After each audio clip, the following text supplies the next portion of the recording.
Welcome, adjudicators, to another episode of Disputed, where two fictional characters go head-to-head, armed with only their advocates, and you will decide the outcome. Everything is disputed. Yeah. Got a little have a little 80s metal. Oh man, I'm really super stoked for this one.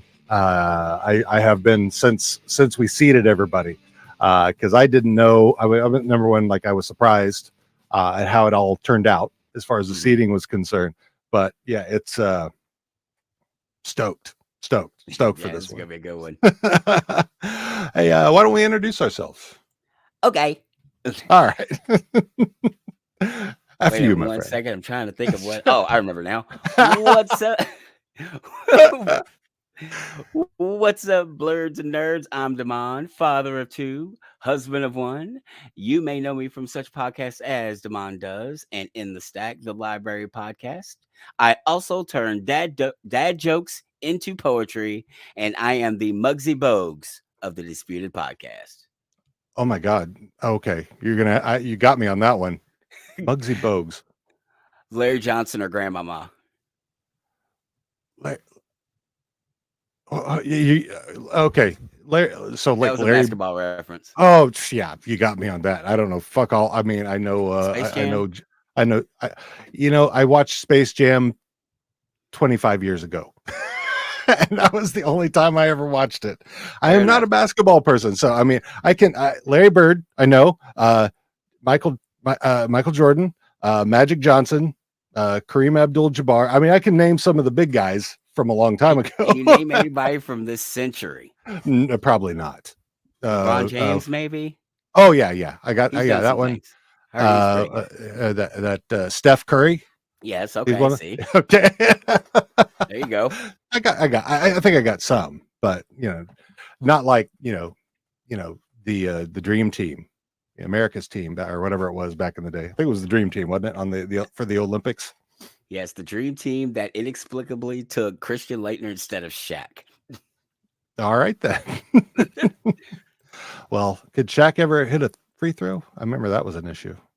He got 4 rings. I don't know. Well, that's just because he's huge. So Xiao Ming. All right. So let's talk a little bit about last episode. It was a fucking epic episode. Yes. We had my goodness. Drake advocating for John Wick. We had Brian Tan advocating for Assam from Warrior. The voting, like the dispute, went back and forth a while until it didn't. Many people thought it was going to be one way. Lots of other folks thought it was going to be completely different. I thought it was going to go one way as well. But in the end, we had the highest number of votes of any dispute so far. So yeah, let's go. Why don't we let's go to the tape? This is one of my favorite parts of the show now. Is it going to play? Okay, go. Not when it doesn't play. All right. What the hell? Come on, tape. All right.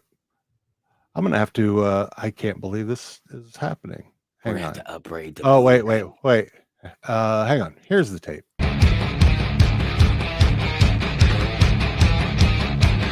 So cool. Every time I watch it. John Wick. Awesome. Oh, why did you freeze on me? What'd you stop for? Just decided it didn't want to go anymore? No. What the heck? Let me remove it and put it back in. There we go. John Wick coming out hot. Awesome. Answering back. Little bit of cakes. John Wick goes, look at that combo. You're giving him a massage there? Is that what that is? Fine forearm up. Nice little head block there. Up with a face by John Wick. Knee to the face. Back elbow kick. Knee to the face. Oh, what's that? Oh, that's a spinning head scissors. That was a reversal into a spinning head scissors. I think it's called a spinning. Oh, that's just that. Well, that's just very simple. Dag spinning kick. He He dipped up. Get off Cosby! Pow! Head. Oh! The colon cleanse.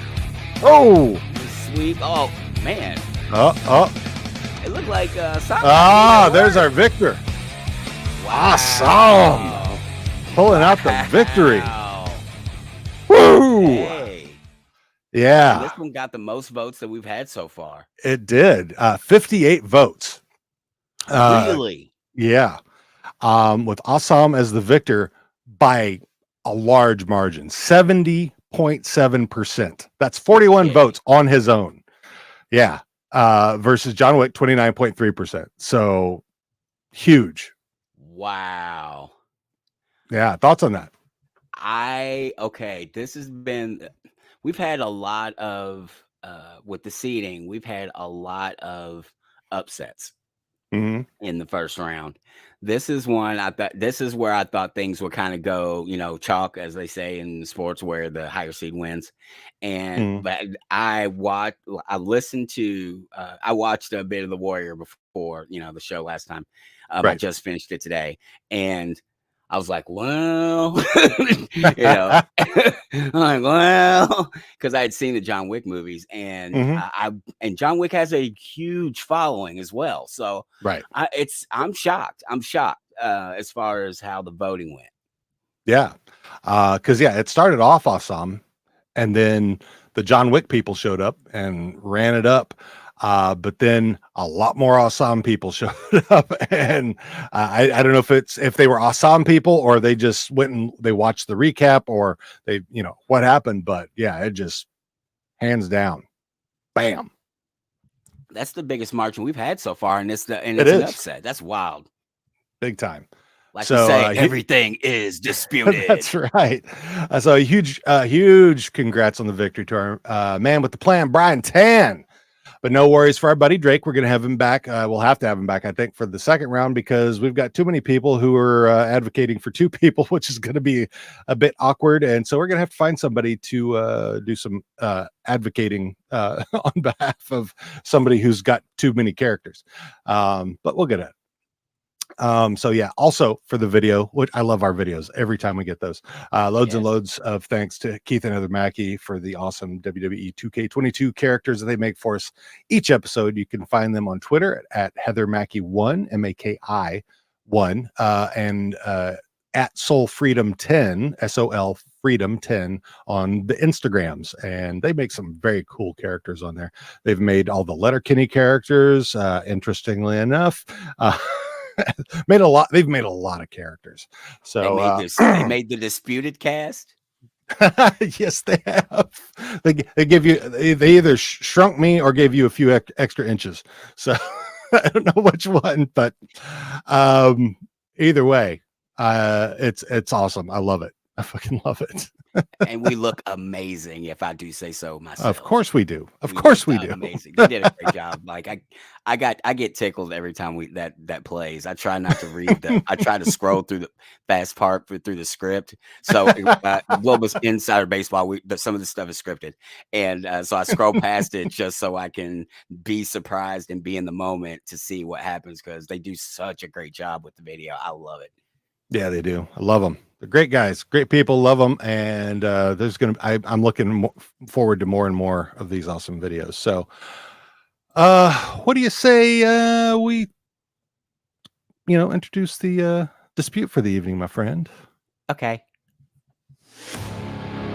Adjudicators. Fear does not exist at the end of the laneway. Pain does not come up the property. No, friends, this dispute brings together two scrappers said to be so superlative, said squabbles, sluggers steer aside. Who will strike first? Who will strike the hardest? Will there be any mercy? One scrapper hails from the wide open spaces of rural Ontario, the other from the bustling LA suburb of Encino. Who are these two competitors, you ask? Fighters with the fastest flurry of fists fired at a foe. Wayne from Letterkenny versus Johnny Lawrence from Cobra Kai. Everything is disputed. Oh man. Woo! That was I was inspired for this one. So I had to make this one even a little bit more special because, as you can see, I mean, I got me a Shoresy jersey up there. Letterkenny characters back there. I'm a Letterkenny fan. I run the toughest podcast in Letterkenny, which doesn't mean anything. I mean, Wayne's probably going to get my vote, of course. But that's only one vote. Your votes count. Everybody's vote counts here. So it's gonna be amazing, and I can't wait to get this underway. And why don't we just go ahead and introduce our advocates for the evening, shall we? Let's. Our first advocate for the evening makes her return after successfully advocating for the vampire Cassidy from Preacher against Spike from Buffy the Vampire Slayer. She hails from the Bay Area while stalking the halls of the Letterkenny subreddit. She's been known to throw the banhammer like Mjolnir, exacting swift justice on any degen who comes her way. Some refer to her as a power-mad cunt, and that's the nice ones. You may call her what you will, but we will call her awesome!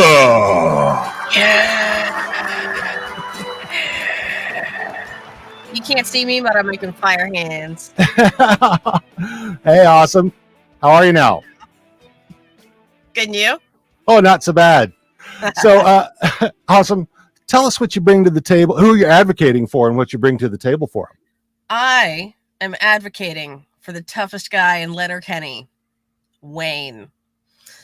What I bring to the table is not smack talk, just straight facts. I spit fire. All right. You're keeping it simple, straight ahead. Yeah. No need for smack talk. So, what in that case, fucking pageantry is that? All right. Well, in that case, Demond, your turn. Our next advocate returns to the tournament after last claiming the victory for Kato over Walker, Texas Ranger.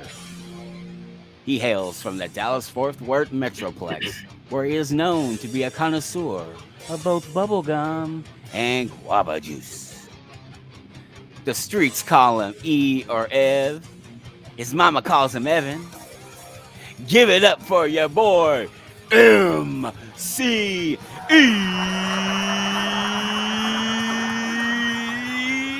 Amazing. Oh, yeah, that's what I'm talking about. Thank you for that intro. What's going on, everybody? It's your boy MCE Amazing back again for the third time. Not the first, the third time, baby. You better believe I'm bringing the heat once again. Thank you guys for having me back. Oh yeah. Okay. Awesome is ready to start throwing jabs already. Hold your hate. Let me get out of the way first. Ev, share something about yourself with us and tell us who you are advocating for this evening and why. Okay, so I don't want to make this about me. I think it's all about our boy, our Lord and Savior, Johnny Lawrence. And I'm advocating for Johnny Lawrence because why would anybody in their right mind advocate for Wayne? So, yeah, whoops. Here we go. Just saying, Johnny Lawrence. I mean, you know what? I'm going to save what I have to say for the actual debate. But all right. I'm feeling pretty good. Feeling pretty good tonight. I don't think anyone ever said that Awesome was in her right mind. So, good point. There. Am I incorrect about that, Awesome? I'm not here to take cheap swipes at the competition. I'm just here to lay them out as soon as fucking possible. All right. So, all right then. Let's get after it. So, let's go over the rules. Now, I know you two already know the rules. Each advocate gets an opening statement of 5 minutes. After that, their opponent gives a rebuttal for 2 minutes. After that, Damon and I will ask questions of each advocate. Damon will ask a question of Awesome or two. I will ask a question or two for E here. If we get comments from the folks out there who have questions, we may give them to you as well. We'll just see who shows up. After that, each advocate will give a closing argument of 2 minutes. You can bank time. So if you don't use all your minutes, you can bank those for other parts, for your rebuttals or other answers to questions. And then also we have the wherewithal to give you an extra 30 seconds if we deem it necessary. So any questions before we get after it? No, sir. All right. Well, because Wayne was the number 1 seed overall, and Awesome has Wayne. Awesome, you will get 5 minutes. And let me bring this up here real quick so I can get this over there. And then Awesome, if you are ready, let's get after it. All right. I am advocating for Wayne because Wayne's entire reputation of being the toughest guy in Letterkenny is not particularly due to any magnificent martial prowess or fancy moves or, legendary technique. It's just down to his ability to soak up huge amounts of abuse and keep going. Like, yeah, it hurts. It's supposed to hurt. That's the fucking point. But none of it stops him. He can take it like a champ on the chin and power through and put you on your ass in the dirt where you belong. And then because he's such a swell fucking guy, he will, unless you're a degen, extend the hand of friendship, pick you up, dust you off, and feed you a beer afterwards, because that's the kind of class act my boy is. During his tenure as toughest guy in Letterkenny, not only did he have the title, give it up voluntarily to keep his relationship intact, not that that worked out for other reasons, trifling poor, but he regained it within the space of a week by kicking ass on all comers and had to ask his sister for permission twice, which she not just gave, she told him he better come back on his shield or on it. At their best friend's birthday party. Okay, that's the kind of bitches we're fucking with here. Not only that, but toughest guy in Letterkenny is not just bragging rights, although there's some of that, but it is a position of responsibility in the town. Okay, it is a social function in the town. If you're the toughest guy in Letterkenny, you are the person people come to solve all the little problems that fall through the cracks that nobody official can touch or would touch or even should touch. You solve problems for people who can't solve them for themselves. You solve problems for people who are out of their depth. They come to you, they need something. And a friend in need is a friend indeed. And when a friend asks for help, you help them. The end. All right. So you're banking 238. So let me pause that real quick. Or actually stop it. All right, let me mark that down real quick. Okay. And let me get E over here, and I'm going to start the 2-minute timer now. First off, like, in order to be the toughest in Letterkenny, you got to get permission from your sister. What kind of bogus BS is that in the first place? Number 2, the toughest in Letterkenny. Who's in Letterkenny? Who cares about Letterkenny except for the people who live there? Meth addicts? Like, I mean, come on, man. Like, nobody cares about Letterkenny. Being the toughest in Letterkenny, yeah, you help out people. I mean, come on. I'm just kind of, I'm a little, it's kind of incredible, like going around, oh man, I'm helping out the town and stuff, it's really cool. Like then when people want to come and fight you, end of the driveway, what? What are you talking? We're fighting right here. No, but there's no time to wait for that kind of stuff. In a real fight, we're scrapping right here. Day one, second one on site, bro. I don't know, man. I mean, it's kind of hard to really take serious a guy who's like, who beat up people whose like biggest claim to fame is they have intense back acne. I mean, come on, really? Like that's what they're known for. And it's like, oh yeah, this is a big achievement. Like, Okay, like you beat a bunch of guys who are at home sitting down watching TV. They just show up and like, let's fight. And it's like, okay, he beat him. Oh, okay, great, man. I like she said, you know, he has no kind of martial prowess to speak of. And I mean, like, so that means that everybody that he fights is just a worse fighter than he is. And gotta tell you, I'm not impressed. Not impressed at all. All right. Banking 17 seconds there. Let me write that down. And now you're going to start on your 5-minute opening statement. Okay.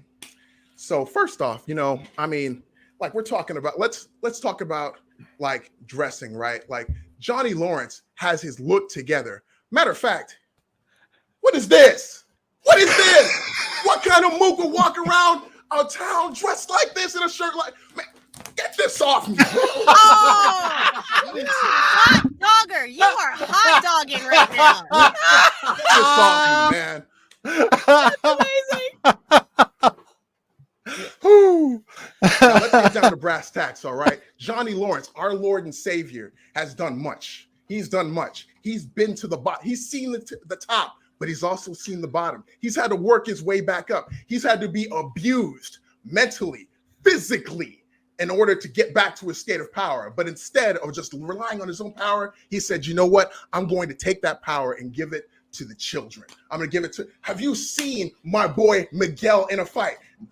As far as I know, and what I don't know ain't worth knowing, Miguel has not lost a battle since Johnny Lawrence has started teaching him. You know why? Because Johnny Lawrence is a freaking badass. He's not all about like keeping the power to himself. He's distributing it. He says, I'm going to teach the way of Cobra Kai to these children. And you know what? Even when it didn't work out, when Kreese came, he said, you know what? That's not going to stop me. We're going to move on. I'll even team up with that guy, the guy I hate, with a guy I absolutely hate in order to keep this thing going. Johnny Lawrence goes out of his way to like make sure that his people are taken care of every single time, every time. And I mean, my goodness, can you even imagine the power of somebody like Johnny Lawrence, our Lord and Savior? And this is why I call him that, right? What man do you know can take a child who is in a coma through fighting spirit and revive him? Huh? Revived him through a fighting spirit, right? Not only that, not only does he bring him out of his coma, he gets him to walk again.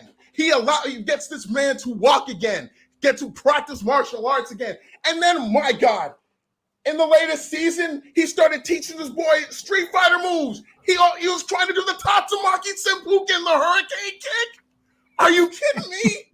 Like, what a badass. And, oh, man, it's just, I mean, what more can you say? He had a Cobra Kai themed car. Oh, man. And, of course, you know, ElAyyy comes back. He gets a little miffed. But you know what? He moves on. You know why? Because that's the heart of a sensei. And Johnny Lawrence has it in spades, baby. That's what he's got, you know.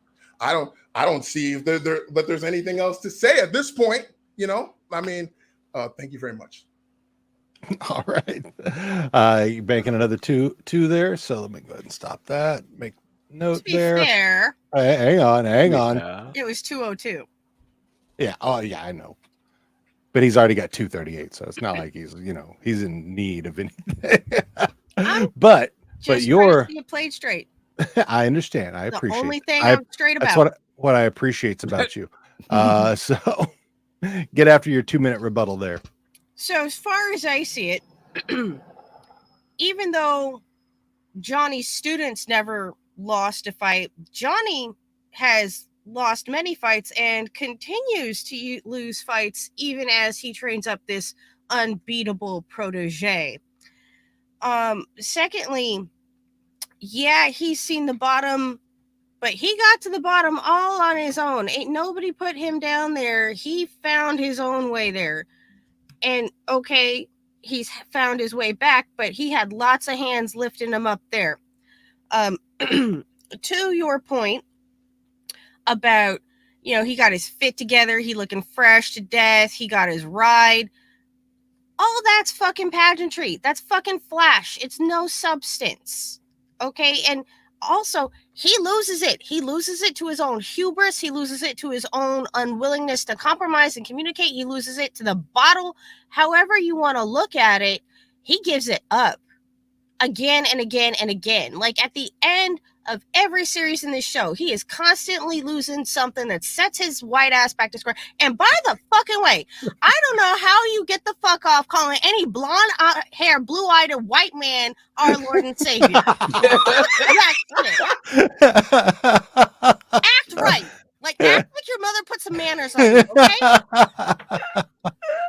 And in my last 30 here, I just want to say, yes, Wayne asks his sister for permission because it's her party that she put together and she organized. He respects her. He respects her time.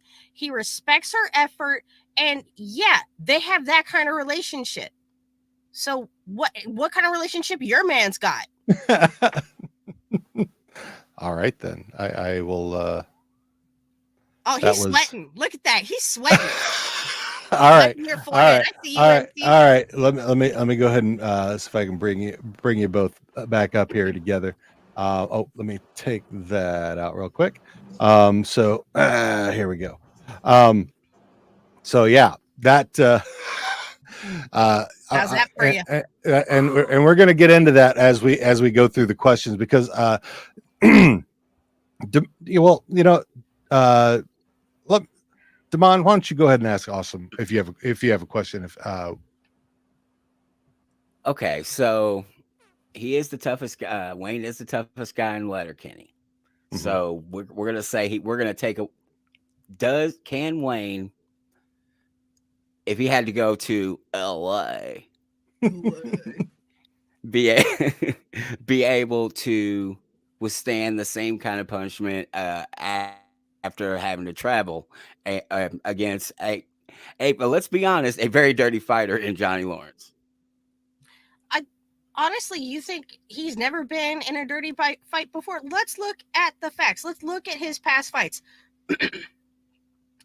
The biggest fights that he has ever been in have been melees. Not only does he control his crew, he controls the opposing crew. He controls where they go and who they match up against. He pegs out his guy, but then he'll take out one or two of the little underlings on the way there. And then he'll get after Big Boss. Okay, occasionally he'll get an assist, but I dare you, I double dog dare you to claim that your boy Lawrence does not get the same. Now, like with these fights, with these big melees, he takes hit after hit after hit after hit to the head, still stands up. Okay, he's got to blink it clear, but he keeps going. He doesn't shake, he doesn't wobble, he proceeds with intent. Like, all right. Lawrence has lost plenty of fights. I ain't never seen Wayne lose one. That's all I'm saying. All right. So now, E. Yes. If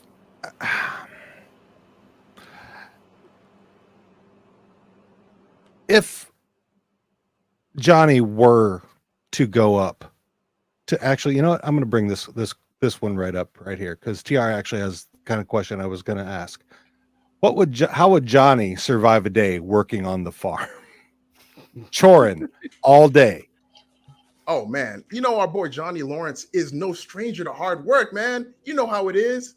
I mean, for those of you who watched Cobra Kai, you know what Johnny Lawrence has what it takes. I mean, you remember when he got into that place where he ended up teaching everybody at? That place was trash. It was an absolute garbage dump when he got there. You know the amount of work it takes in order to make something like that habitable, for it to even pass code, for people to come in and be like, oh yeah, man, like you can actually have human beings in here subsisting and actually interacting with each other. It's a tough job. Like that is really difficult. So I think like Johnny Lawrence, I'm saying, if he were to go work on a farm, of course he'd be resistant. He's out in the wilderness. He doesn't want to be there. But what happens with Johnny Lawrence when he doesn't want to do something? Eventually, he comes around and he does a bang-up job every single time. He never fails. You know what I mean? Like out on the farm, Johnny Lawrence is going, it might be tough at first, but he knows what toughness.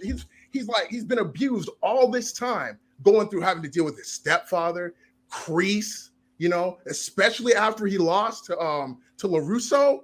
I mean, illegal kick, but we're not gonna get into that right now. But like, even after that, you know what I mean? Like the hard work, the blood, sweat, and tears. And you're right. Every single time he messes it up, but always takes that shot at redemption. Always trying to redeem himself. Always trying to do better. So working on a farm, he could do it. This would be like just another path to the way of enlightenment for him. Honestly, like Cobra Kai never die, man.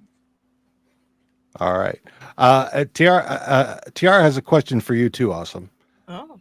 How would Wayne react if he had to teach the Cobra Kai kids his fighting style? So Wayne's fighting style is actually kind of genius if you approach it with the right mind. Yeah. The thing with traditional formalized martial arts is it's so much repetition of the basics for so long that it just gets ingrained in you. It's purely muscle memory. You react on instinct. Wayne's fighting style is pretty much the same thing. He's just been brought up, like, ever since he was knee-high to a grasshopper to fight, and that is what he does. That's what he's known for. It's such a huge part of his identity that he was kind of broken up for a while after he lost it. And then, but his whole philosophy is just put the other guy down before he puts you down. And you do that in the most efficient way possible. No fancy moves, no twirls, no kicks, no spins, no nothing. Just straight hits right to the core, right to the head. Concentrate your power, follow through, and just strip everything away. No frills, no nothing. So if he was going to teach somebody that, it would literally just be punching each other until that is all that you know, until that movement is so deep in you that you don't even feel it. It just happens without your say-so when you need it to. Otherwise, you keep it on lock. Because Wayne don't fly off the handle for no fucking reason. That man chooses his time and place. The end. E. Yes. How would Johnny be with going to Letterkenny and not having any banquet beer? Yo, I don't even know if he would stick around that long, to be honest. like he'd probably just immediately leave. Like, you don't have banquet beer? What kind of trash place is this? Hey, Canada's got the good beer. We got like shit down here. Yep. So awesome. I do have one question for you. That this is one that's kind of been nagging me for a while, and I know it nags other people. Alistair Orson Westwood Yates. Okay. Wayne did not beat him. Derry beat him for Wayne because Alistair was whooping his butt. Okay, Derry got an A. I'm not gonna lie. All right, but the way he got an A was he snuck up on Alistair and bottled him. If it was a 1-to-1 fight, if that fight had not been interfered with, if Wayne had not already taken 2 or 3 knocks to the head, clearing out some of the underbrush, if they were just gonna like draw a circle around it and square off, I would say not only are they evenly matched, okay, maybe I'd weight it a little bit in Orson's favor because he's got a couple inches of reach. But again, Wayne had already taken so much punishment. If he was fresh off the tee, I don't think it would be a contest. All right. Those sound like excuses to me, but okay. Now, you want to talk about hang on. I got a follow-up question for E in that. And I said, has Johnny ever fought an MMA fighter? Not that I know of, no. How many MMA fighters has Wayne fought? Twice. So, I mean, these are both valid questions on either side. You know, I think, you know, there's, Oh no. I think had, let me ask you this. Ah. Also, let me ask you this. Well, you got a problem? Is there a problem over there? Yeah, I'm sorry. My internet hiccuped. Oh, okay. No, you're good. So let's have Johnny and Wayne swap places. Johnny is brought up poor initially, single mom, dad left. Is then mom then gets married to a very wealthy guy who's abusive, and takes everything out on Wayne all the time. What path does Wayne take from there? Okay, do you I'm think? sorry. Can you please repeat that? Sure. So, Hold on. Okay. yeah, no problem. We can hear you fine. Okay, now I'm caught up. Okay. So, yeah. So the question is, Wayne is raised as Johnny was. How do you think he turns out compared to how Johnny ended up? I think that depends on whether Katie's with him or not. And Okay. whether okay, so Wayne's autistic. This needs to be taken as read. Okay. If he's got Katie and they're raised together, I still think he would come out more or less the same. Probably a bit more cynical than he is. Probably a bit less forgiving than he is. I think he'd be a lot less inclined to offer people a beer after a scrap. Do you think he would have ended up at Cobra Kai or possibly Miyagi-Do? I think he would have tried to give Cobra Kai a fair shake, but I mean, let's face it, the man has no social pretense, and he knows bullshit when he smells it. Mm-hmm. I think he would have given it a solid look, turned around, and walked the fuck out. Okay. All right. I mean, because he's got a solid moral compass, and that's not just a matter of how he was raised. That's just quite a lot to do with how he is in himself. He doesn't like fuss. He doesn't like pageantry. He doesn't like double talk. He has no fucking patience for people who are going to waste his time. If you're going to be one thing, be efficient. And right. That cult shit ain't efficient. Yeah. So similar on your side, Johnny is raised in Letterkenny on a farm, raising dogs or whatever else they're raising out there, with a dad and a sister, got parents, has an uncle who he loves. Does Johnny, because Johnny, he starts slow, he starts low, he comes up when he's part of Cobra Kai. After the shit with Cobra Kai happens, he falls off for a long time. Yeah. Has a kid, has a baby mama. I don't think they ever got married, right? I don't think they did, but regardless, they're apart now. Right. And has a kid that he basically abandoned. Do you see what path do you see Johnny taking in Letterkenny in Wayne's place? I would say that like Johnny would be, I would say he'd definitely be a worse fighter for growing up in Letterkenny. But as far as like his mindset, I would say that things would be a whole lot different. Like he didn't really have a supportive family growing up. He didn't really have like the opportunity, like the space to really like grow into like to be himself. Like he was always reprimanded actually for being himself, for like being interested in the things that he was interested in. And even martial arts, like remember Sid was just kind of like, oh, whatever, just like one more thing you're just going to give up on, Right. And that's not something that he like is like part of him. That was something that like was like external, I think, And I think if he had grown up in a situation, because he was by himself, he didn't have any brothers, he didn't have Right. any sisters, there was nobody coming to save him. There was nobody to lift him up. And like when things went bad, like there was nobody there to catch him.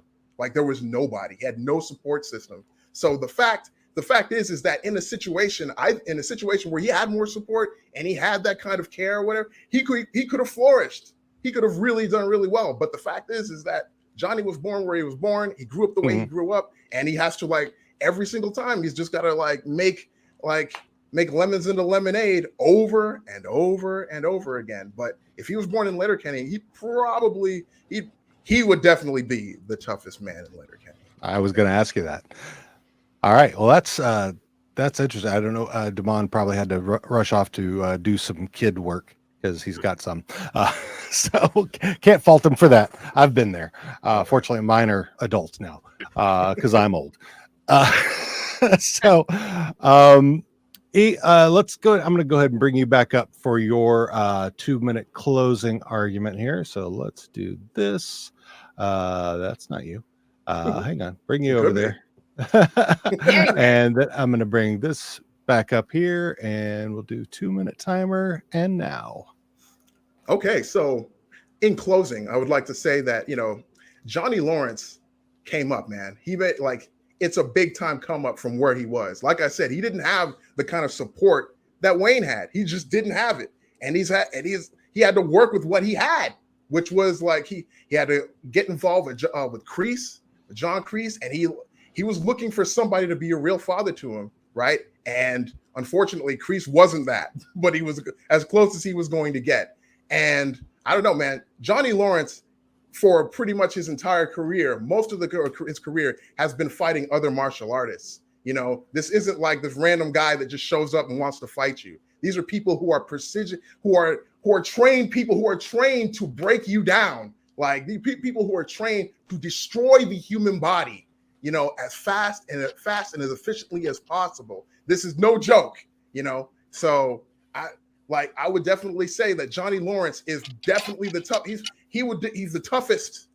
Well, I can't even say that. In Los Angeles, like in Encino, definitely Miguel is the toughest, but only because Johnny Lawrence stepped back and propped him up, because nobody did that for him in the past. He's willing to take a step back and be like, you have the glory because I'm your teacher, like I'm your sensei, you're my student, let's do it this way. The fatherly bond between him and Miguel, man, like it is something of beauty, and frankly, Robbie Keane, his son, is a jerk anyway. I mean, like that's partially his fault, but partially Robbie's fault because Robbie just doesn't want to listen to anybody. So yeah, with that being said, yeah, man, I would say that Johnny Lawrence is my guy, man. Cobra Kai never die, man. Oh, no, excuse me, Eagle Fang never die. Actually, you've still got 202 left. If you have more you'd like to say. Oh, if I got more I want to say, yeah, I got plenty to say. Listen. All right. Yeah, whole another 2 minutes. All right. Yeah, you do. Listen, back in the Karate Kid, right? Johnny Lawrence had only been like, let's be honest, like he had only been studying martial arts for about 3 years. 3 years at the point when he met up with LaRusso, because he didn't start like super young. He had to actually build up those skills. He lost, but the point is, when you lose, eventually you got to pick yourself back up. And Johnny had to learn that. And what happens when he loses? He always comes back for more. Even if he has to go through the roughest times of his life, he always comes back. And that's the point. How can you possibly say that you're the toughest man in Letterkenny when you haven't learned what it's like to experience crushing defeat? Like if you win every single match, then you don't know what it's like to be at the bottom, to have your title stripped of you, to like actually be like, okay, I've lost it. This guy has it. Everybody treats me like I'm a nobody now, and there's nobody to help you. There's nobody to encourage you. You don't have a sister. You don't have a best friend to come to your rescue. You don't have an uncle. There's no padding. It's just you and the hard, cold facts of life every single time. And even in that situation, Johnny Lawrence came back. He comes back every time. Kreese Kreese comes back. Kreese turns on him, knocks him out of the thing. What happens? He keeps going.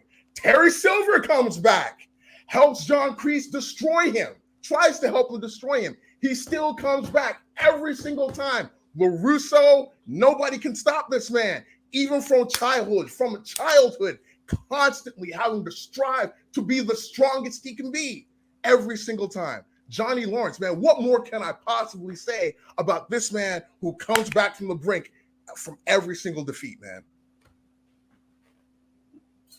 All right. Well done on that closing argument. Awesome. I'm going to bring you over now. You actually have 4.5 minutes, 4 minutes, 38 seconds, we'll say. So I'm going to go ahead and just put the 5-minute timer on because that'll be easier and I'll know when you're done. So Yeah. Go ahead. Okay, you know what also keeps coming back? Fungus. Just saying. All right, let's talk about Wayne for a second. Wayne was groomed from childhood. His great uncle was the mayor of Letterkenny and saw Letterkenny through its most prosperous period in living history.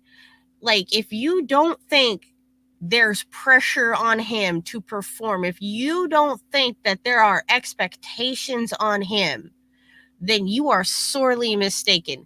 He was brought up in a culture that respects toughness and respects scrapping. Like, scrapping is just how you get shit done. And yeah, before he became the toughest guy in Letterkenny, he was a kid who had to learn his lessons. He was a kid who had to put in his time and pay his dues. You think he didn't get to be the toughest guy in Letterkenny without learning how to lose along the way? You really think that? My son, no. Like, when you're a kid, that is when you do your learning. Johnny Lawrence learned some bad fucking lessons. He learned some bad fucking coping mechanisms.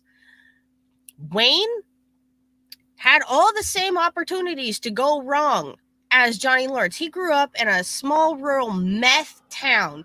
He grew up with the bottle. He grew up, where everyone smokes. He could have fallen off like so many in his town did, support system or no, and he didn't, because that's down to his inner strength. That is down to his determination to pick himself up to keep going. At the end of series 1, we see Wayne get straight suckered from behind by Tyson, and he gets put on his ass in the dirt. Now, number A, the only reason Tyson had that fucking opportunity was because Wayne had just owned a melee like 5 minutes before and pounded half a bottle of Gus and Brew by himself. Number B, Tyson really did come up out of nowhere, say, hey, who's the toughest guy in Letterkenny? And not only did everybody at Wayne's table look at him, everybody in that bar looked at him. The only bar in town, right? Other than a social club like the Legion or the Ukrainian Center where you got to have a membership. It's the only public bar in town because Ontario's got some weird fucking liquor laws. Don't ask me to explain that shit. But like I said, it is a position of social responsibility. It is a position of leadership. People look to him. So he stood up. He walked out there with the expectation of a fair scrap, and Tyson suckered him. What did Wayne do? Wayne got back up and beat the shit out of Tyson. And then Tyson had the gall, the temerity, the sheer brass motherfucking balls to come up to Wayne's house and ask for seconds. Like that shit wasn't already settled after Wayne beat the shit out of him. So Wayne does again. He stone cold knocks him out, one hit, story done. Wayne reigns supreme. Wayne reigns supreme because he earned his title and he keeps earning it. People come to him to solve problems. People also come to him to challenge him. People come from out of town to challenge him. In Bush Party season, all the college kids come back home. They all bring their friends. They bring their big city, university town friends. and all the chest puffers are cruising around the gym, they go to Wayne. They go to Wayne because they know that's the toughest guy in Letterkenny. Wayne's reputation does not even only extend to Ontario. It extends to Quebec. Fucking blue shirt, buffalo check wearing motherfuckers know who Wayne is. They know his reputation. They have seen him scrap. They have seen him beat a dude almost to death by just bouncing his head into the floor repeatedly after catching him trapping off with his fiance. Wayne's fights. I'll give you a couple of seconds to finish your thought. Okay. Wayne's fights, apart from that one, are really directed. They're not out of revenge. They're not out of any petty self-aggrandizement. They are all for a purpose. They're either to retain his title or in defense of someone else. That is the social function of the toughest guy in Letterkenny. The end. All right. Oh man, those are some awesome arguments. Yes, literally. they are. Thank you. So on both sides, you guys both defended your characters wonderfully, I will say. I think the best that they probably could be defended. So yeah, I mean, because we talk about, the cultures that they grew up in, and how they were raised and how it kind of made them who they are, where they are now.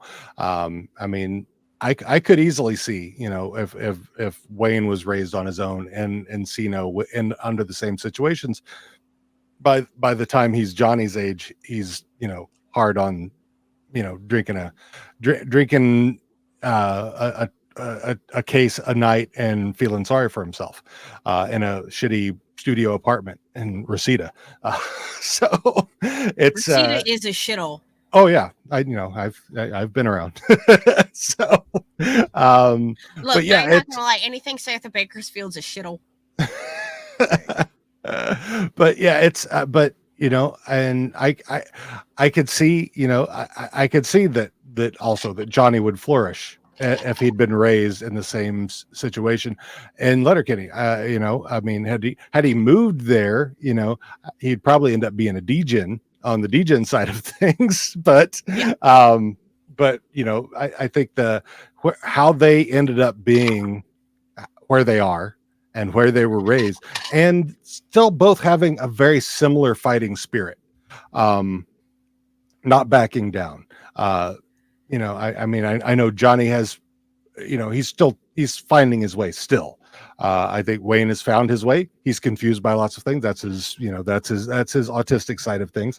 But yeah, I think that there's more similarities than there are differences between the two of them.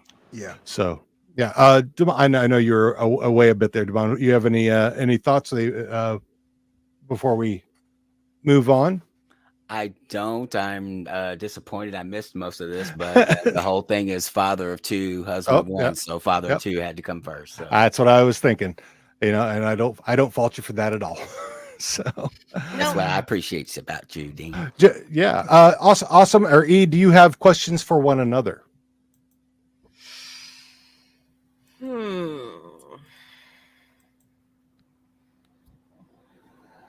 Something simple. Doesn't need to be too thought out. If you sat down with Wayne for beer and dart, what would you ask him? What's like your burning question for Wayne? Why does your face always look like that? He's got astigmatism, okay? He can't see. He squints. You gotta squint. You're real. You can go visit Shorzy. You have a question for Awesome?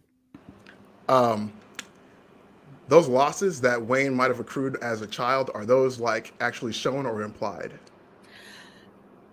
They're implied. They're pretty heavily implied though. Like we see some Letterkenny.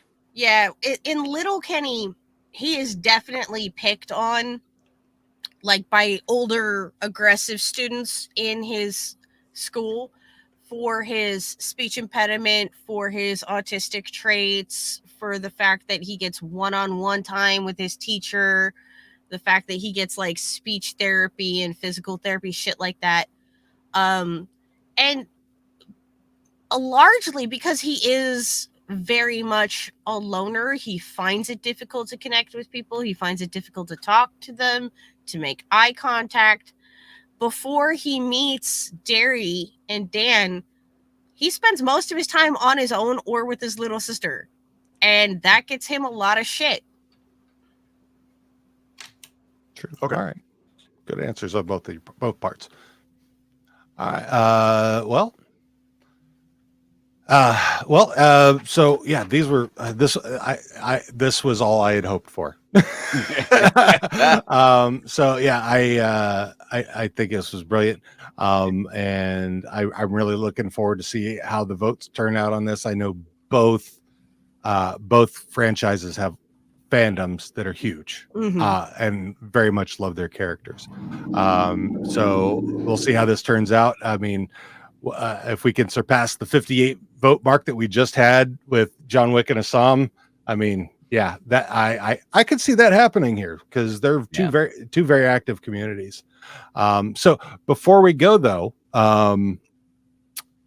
E, why don't you have anything that you'd like to plug or chat about real quick? Oh yeah, thank you. So as always, everybody, it's your boy MC ElAyyy. You can catch me on Twitter at MC_ElAyyy. Same tag on Instagram. You can also see me stream irregularly on Twitch at twitch.tv/EmazingXP. That's twitch.tv/EmazingXP. And also, if you really like me, you can go check me out on TVFGC. We do a fighting game podcast called Input Output, as well as TVFGC News, where yours truly sometimes is the host. And I got a really cool top hat. You know what? Hold on one sec. Hold on one sec. Just ill prepared. He did not have the top hat ready to go. He wore that. He wore this top hat on his very, very first time with us, and I expect it every time. Talking shit. After the flannel. Check it out. It's the top hat. There it is. The top hat that most of y'all know with the pins. Yep. And you know what? I know what you're thinking. Yes, it does like weigh a little fisherman's bit. boonie. It does weigh a little bit, but you know what? Heavy is the head that wears the crown. Whatever night, Bay. Whatever lets you sleep at night. And did you give us your link to your OnlyFans yet? You know what? That comes later. It's actually OnlyFans, and then I got Cam Soda that's coming out next month. So look forward to that. OnlyFans. He's the only fan. Streams on streams. All right, awesome. Give us things you'd like folks to be able to find you and whatnot, or whatever you're doing. I always, first and foremost, want to plug the Letterkenny subreddit. That's reddit.com/or/Letterkenny. I am your head moderator on that community bulletin board. I am ashamed-of-yourself on Reddit. I am, what do you mean it's not awesome? Practically everywhere else. That'll be Tumblr. I'm on Twitter there. I'm on Instagram. There's a Discord associated with our sub, and I'm ashamed of yourself on there as well. And I have an alt account on Twitter specifically for the sub. That's Letterkenny_R. Tomorrow night is the Ag Hall social for Produce Stand podcast, and I will be joining them there because the Ag Halls are always fun, and I may, stomp some more fools at trivia and win yet some more swag because I'm all about that swag. You shouldn't be allowed to. I know, I definitely should be DQ'd. I've mentioned this to Al like every single one of the last half a dozen Ag Halls we've had. Yeah, if anything, you should be the one running the trivia. Yeah, I ain't got time for that shit. Al organizes everything. I'm busy dealing with all the degens on the sub. Fuck. Yeah, I know. And there are so many. I've been there. So, Damon, do you have anything you want to plug or bring up before you talk about our next episode? Just follow me on @DemonDoes on all the social medias. And I think that's about it. All right.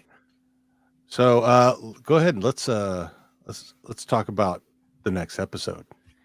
Yes, our next scheduled bout is on August 4th. We reached the ultimate bout of the first round, the last go around, the last tango. Jack Reacher from the Reacher series versus Rama from the Raid franchise. Oh, yeah. So, until next time, I'm Damon. I'm Dean. And remember, Everything is disputed. Thank you so much for joining us today. We hope you enjoyed the episode. We are now asking you to go vote for your champion. We want to thank our advocates for their amazing defense of their champions. And finally, we'd like to thank the musical artists who created the music that helps make our show so great. We've got Hard Fight by Tajirigis, Game Changer by Icolix, Fight Club by Evil Bear Boris, Fight Makes Right by Atake, and This Party Sucks by Done With Fish. They can be found on freemusicarchive.org or on artlist.io. See you next time.